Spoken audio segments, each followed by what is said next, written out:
Cilupa. Assalamualaikum warahmatullahi wabarakatuh. Hi friends, welcome back to my YouTube channel. Di video aku kali ini seperti janjiku di video sebelumnya bahwasanya ada segmen baru di Up2Me TV, yaitu segmen cerita kamu. Tadi dulu sebelum lanjutin ceritanya, mungkin dari kalian ada yang bertanya-tanya, iya, aku ada di mana? Tada, aku ada di The Box Bike and Brew. Kelihatan ya? Dia jargonnya apa tuh? Dari sepeda sampai ke kopi, kita berbagi cerita. Ih, pas banget, mantap. Kita berbagi cerita di segmen baru kita, cerita kamu. Ada di rooftopnya The Box Cafe Bike and Brew. Kita mau cerita apa sih? Jadi ada salah satu friends kita yang mengirim, aku taruh dulu biar kelihatan pinter, pakai dulu kacamata. Nah, gitu kan kelihatannya agak cerdas sedikit gitu. Nah, di segmen baru kita di episode pertama dari Up2Me TV tentang segmen baru ya, bukan episode pertama TV, ini mah udah uploadan aku kesekian deh. Udah uploadan kesekian terus kalian belum subscribe juga. Wah, parah banget itu sih. Mengecewakan. Sakit hati aku sesungguhnya. Oke, friends, mumpung masih gratis, pakai jempol kalian untuk bikin senang aku. Caranya gimana? Caranya pencet tombol subscribe-nya, terus kalian aktifin notifikasi loncengnya. Jadi kalau aku upload video terbaru, kalian jadi yang pertama tahu. Aisyah.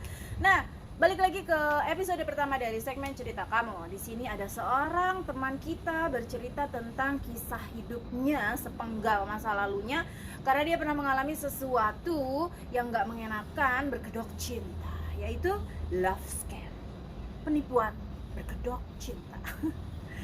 Serem ya. Dan semua ini akan dibahas secara tuntas, setajam golok. Aku mau bikin video, aku mau bikin segmen baru juga untuk mengatasi kegabutan yang hakiki. Aku bikin segmen baru juga, nggak tahu, aku belum tahu namanya apa, cuman kayak tuh ngebahas tentang tren-tren atau berita-berita terbaru yang ada di Indonesia. Nah, kalau kalian punya ide, misalkan gitu, aku mau namain apa? Kalau ini kan segmennya ceritakan. Ada juga nebengsin, banyak ya segmennya. Segmen kacrut ngasal semuanya. Oke lah friends, yaudah lanjut aja kita dengerin kisahnya dari pengalaman friends kita tentang love scam. Check it bro. Kabur. Intinya seperti apapun masa lalu kita tuh harus tetap menatap ke depan dan menjadikan pelajaran berharga dari apa yang udah kita lewatin gitu friends. Yaudah, udah mulai panas, lanjut sepedaan lagi. Oh iya, jangan lupa ya, isi di kolom komentar. Aku mau bikin segmen tentang info-info terupdate gitu loh. Misalkan seminggu nih aku uploadnya di Senin atau Rabu gitu, tentang apa aja yang terjadi di bumi Indonesia tercinta ini. Oke friends, it's okay not to be okay, as long as you are not giving up. Semangat terus, sehat terus, dan jangan jadi beban keluarga terus. Wassalamualaikum warahmatullahi wabarakatuh. Ya, oke sip, langsung aja aku bacain ceritanya. Tes nih ya, nih kiriman dari friends kita tadi yang aku ceritain. Jadi gini kak, aku pernah punya pengalaman kena prank sama cowok di salah satu aplikasi dating online gitu. Tapi untungnya aku nggak sampai keluar duit sih, ya emang karena aku juga nggak punya duit. Haha, ngenes. Berawal dari match sama seorang cowok bule yang mengaku berprofesi sebagai seorang dokter anak, dan looknya itu loh bener-bener good banget. Yang gak nyangka lah, meskipun aku gak jelek-jelek amat, tapi aku juga gak ngerasa secakep itu untuk bisa di match sama dia. Pas awal chat-chatan di aplikasi, Doi itu sopan banget. Bahasa Inggris aku kan serabutan, tapi dia sabar banget buat ngajarin dan ngebuat aku sampai percaya kasih nomor handphone pribadi gitu. Berlanjutlah intinya komunikasi kita, mulai dari WA tiap siang atau malam karena ada perbedaan waktu ya. Oh iya, FYI dia di California dan aku cek dari nomornya emang kode negara di situ. Awalnya dia yang VC tapi aku reject. Secara ya nggak pede lah, kadang pas dia nelpon aku tuh lagi kusut dan ileran gitu kak. Terus juga karena pengguna baru aku masih gak berani visi-visi, takutnya tiba-tiba lihat dia gimana kan jadi parno. Terus dia nanya kenapa gak mau visi, ya aku jawab polos gak berani, muka lagi out-outan. Terus dia mulai tuh keluarin jurus-jurus rayuan yang pada saat itu emang bener-bener melting deh, nyes gitu di hati. Apalagi kondisi aku habis putus sama cowokku, terus dibikin baper, ya udah aku nganyut. Terus ya di bulan kedua dia bilang mau ke Indonesia, lah panik lah aku. Jadi selama WA-an akhirnya ada beberapa kali sih kita visit tapi cuma sebentar karena sinyal dia kayak gak bagus gitu. Lebih sering kirim voice atau WA. Nah itu aku masih nggak ada curiga, soalnya emang foto profil dating online sama WA-nya tuh mirip banget sama divisi. Belum lagi di layar aku tuh ngeliat dia emang lagi kayak di rumah sakit gitu pakai baju dokter. Tapi durasi visit tuh hitungan detik aja, nggak ngerti kenapa, tapi aku nggak pernah nanya sih. Ya aku pikir karena dia dokter bisa jadi lagi ada pasien. 3 bulan makin intens lah dan kita udah manggil honey gitu satu sama lain. Sampai pada bulan keempat, dia tuh bilang gak jadi ke Indonesia. Padahal dia bilang udah beli oleh-oleh buat aku dan keluargaku. Terus dia bilang mau kirim aja karena di dalam situ ada vitamin yang buat nenekku.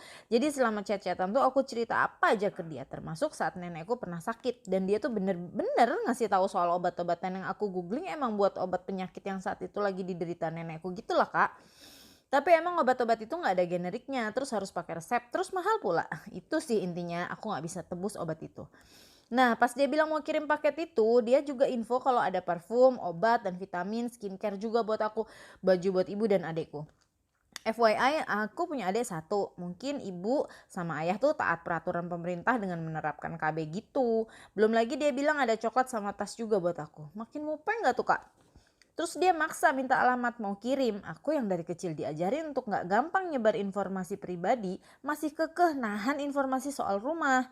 Nah kan aku ada temen yang biasa aku ajak obrol dan curhat-curhat gitu kak. Dia nyuruh aku supaya kasih alamat kontrakan dia. Jadi temenku ini orang Betawi, tanahnya banyak dan dibikin kontrakan gitu. Terus ada beberapa yang lagi kosong.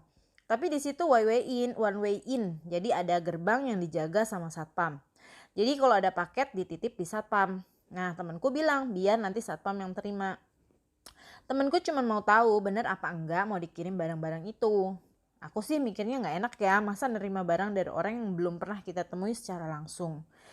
Temenku maksa supaya kasih alamat kontrakan dia. Di satu sisi emang dokter bule itu juga maksa minta alamat. Ya udah pada akhirnya pas di awal bulan ke-5 tuh perkenalan aku sama bule itu, aku kasihlah alamat kontrakan temanku. Terus dia bilang pulang kerja mau OTW ke ekspedisi. Ya udah aku pun bilang ke temenku supaya info ke satpam kontrakan dia kalau memang ada paket biar diterima. Maksudnya gitu kak. Oke. Besokannya dia WA lagi. Udah kirim katanya. Aku lagi-lagi gak mikir gimana-gimana ya. Lebih ke deg-degan aja gitu mau dapat gift dari pacar bule yang romantis. Nah kita masih chat-chatan intens. Ya dari saling ngingetin makan, tidur, istirahat. Pokoknya bucin banget deh kak. 4 hari berlalu sejak paket udah dikirim. Dia bilang status paket udah di bandara tapi ada kendala. Dia minta tolong aku urus di ekspedisi karena dia bilang gak bisa bahasa Indonesia. Jadi gak paham. Terus dia kasih nomor aku, nomor kode negara Indonesia gitu kak. Di sini jadi aku mikir kok bukan nomor kantor ekspedisi atau nomor lokal bandara lah, setidaknya kan barang ada di Soekarno-Hatta. Ya hal itu aku tanyain ke pacar bule aku itu. Dia bilang justru dia gak paham makanya suruh aku telepon. Akhirnya aku telepon dong sore-sore gitu pas balik kuliah. 2 kali telepon aku gak diangkat. Terus pas malamnya sekitar jam 7 aku ditelepon balik sama nomor itu. Dia minta data pribadi kayak KTP dan nama ibu kandung. Di situ aku ngerasa ada yang aneh. Ngapain orang ekspedisi minta data itu? Harusnya kan ya minta alamat. Yang dia gak tahu adalah mantan aku yang habis putus sebelum aku download dating online tuh kerja di bandara. Dan kebetulan aku juga jadi ingat ada pamanku yang punya usaha ekspedisi kiriman darat, laut, dan udara gitu deh.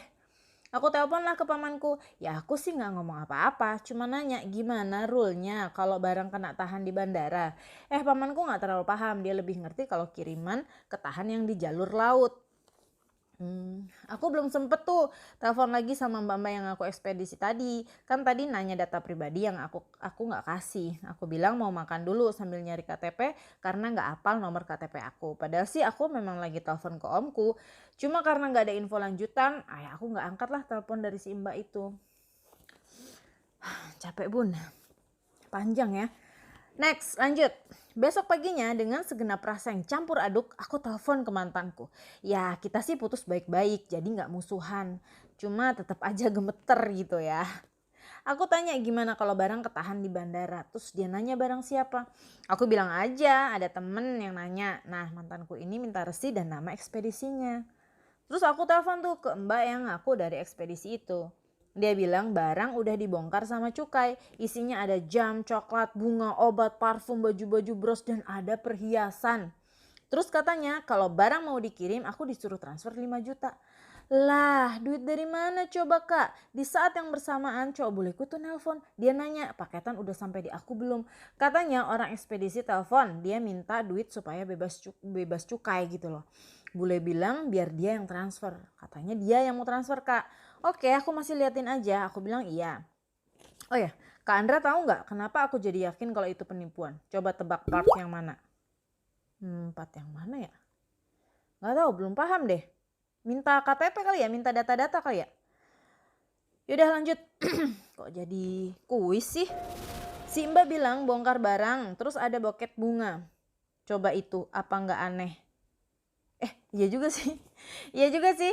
Kok buket bunga ya, bunga plastik apa gimana tuh? Apa nggak sekalian dikirim media tanam sama kompos? Oke lanjut. Benar. Itu jawabannya. Itu tadi jawaban dari kuis part yang mana. Besoknya si bule bilang ATM dia lagi nggak bisa kalau ngirim karena weekend dan dia suruh aku nalangin dulu. Coba itu kak. Oh ini udah mulai nih ngeduitin nih. Oke. Aku sih tahu banget itu nipu. Mereka kerja sama buat nipu. Tapi aku udah nggak kalah siasat waktu itu. Aku bilang aja oke, ntar aku bayar begitu barang sampai. Terus katanya si bule, Mbak ekspedisi itu nelpon dia lagi. Padahal di awal kan bilang kalau mbaknya nggak bisa bahasa Inggris, kok bisa telepon-teleponan terus gitu loh. Iya aneh tuh. Dia bilang sih Mbak kasih tenggang waktu sampai hari itu. Kalau udah ditransfer baru dikirim. Ngadi-ngadi banget kan kak. Iya benar. Ngadi-ngadi itu mah. Jangan kasih duitnya. Gak tahu juga lu nggak punya duit kan. Lanjut. Itu si bule masih nggak ngeh kalau aku tuh tahu dia bohongin. Jadi aku makin deh gregetan mau ngerjain balik.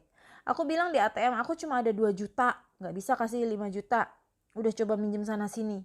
Dan yang paling lucu kak, si Mbak tiba-tiba bilang ke aku, gak lama setelah aku whatsappan sama si bule, jam berapa deh aku lupa. Tapi beda sekitar 3 menit doang gitu, si Mbak bilang kalau daripada hangus, transfer aja berapa adanya. Pengen ketawa gak sih kak? Oh iya bener. Cepet ya, gercep dia. Aduh bisa cepet gitu loh info ke mbaknya, kan aku baru aja ngomong ke bule kalau aku gak ada duit 5 juta. Terus mendadak ekspedisi bilang berapa aja daripada barang dilelang, padahal nilai total taksiran barang itu sampai puluhan juta. Tergiur. Fantastis kan kak, dari seorang bule kepada wanita Indonesia yang baru dia kenal, dia berikan hadiah-hadiah barang mewah. Aduh aku jadi makin niat ngerjainnya. Aku WA ke bule, aku bilang udah sore, bang tutup hujan deres gak bisa ke bank. Gitu. Mau pakai mobile banking pulsaku habis. Terus aku pura-pura bingung gimana mau transfernya kalau nggak ada pulsa. Terus lucunya lagi dia nawarin beliin pulsa dong kak sambil sok-sok jaim. Aku bilang ya udah tolong isi tapi maaf banget jadi ngerepotin. Aku bilang gitu. Aku peres-peresin lah kak pokoknya. Aku bilang juga mau telepon si Mbak kalau udah transfer mau informasiin gitu loh. Jadi butuh pulsa reguler juga biar bisa dipaketin, harus diisi 100.000. Aku bilang gitu sama si bule.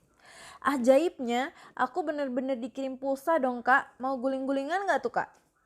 Ya guling-gulingan aja di aspal. Terus aku gak WA bule dan gak telepon ekspedisi. Pas malam ditelepon sama si mbaknya, dia keder kali ya, kok udah nanya nomor rekening tapi gak ditransfer-transfer. Terus aku bilang bentar lagi ya mbak, saya lagi ngedaftarin nomor mbak sama nomor rekening mbak ke kantor polisi bagian cyber scammer. Aku langsung bilang gitu. Terus tiba-tiba ditutup dong teleponnya, gak pakai ngomong apa-apa lagi. Yang parahnya lagi si bule WA nanya kenapa aku aneh, apa aku gak percaya sama dia. Lah cepet juga responnya. Dari abis nelpon ke si mbak tiba-tiba bulenya juga telepon aku gitu kak. Terus dia malah nuduh aku bohongin dia soal pulsa. Kan tadi dia habis kirim aku pulsa tuh kak. Aku WA tuh pakai bahasa Indonesia. Aku bilang makasih pulsanya sayang. Terus dia kirim gambar apa? Jari tengah dong kak. Pengen ketawa nggak? Terus dia langsung ngeblok aku. Ya udah, the end of story kak. Ini sih kocak. Untung aja dia kagak kena tipu duit tapi berhasil nipu penipunya. Wah, wagelaseh itu TOPBGT. Oke. buat friends kita dengan inisial namanya R yang udah ngirim ke Instagram Up to Me TV, thank you banyak ya, terima kasih, ceritanya seru dan lucu. Mudah-mudahan dari kita semua nggak ada yang kena musibah kayak begitu ya. Terus jangan gampang terpincut sama janji-janji manis. Intinya seperti apapun masa lalu kita tuh harus tetap menatap ke depan dan menjadikan pelajaran berharga dari apa yang udah kita lewatin gitu friends. Ya udah mulai panas, lanjut sepedaan lagi. Oh ya, jangan lupa ya, isi di kolom komentar. Aku mau bikin segmen tentang info-info terupdate gitu loh. Misalkan seminggu nih aku uploadnya di Senin atau Rabu gitu, tentang apa aja yang terjadi di bumi Indonesia tercinta ini. Oke friends, it's okay not to be okay as long as you are not giving up. Semangat terus, sehat terus, dan jangan jadi beban keluarga terus. Wassalamualaikum warahmatullahi wabarakatuh.